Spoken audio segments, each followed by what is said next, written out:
با لبان خود بگو این 4 حرف م، ب و ف.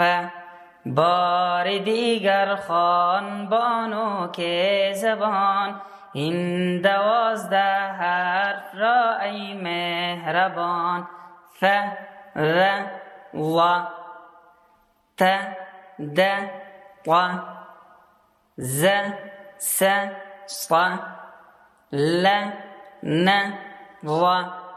بار دیگر خوان با بین زبان ج، ش، ی.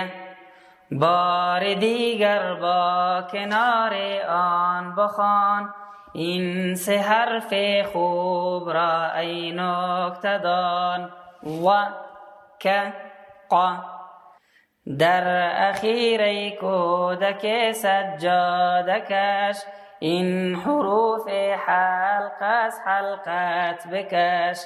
ا، ه، ع، ح، غ، خ،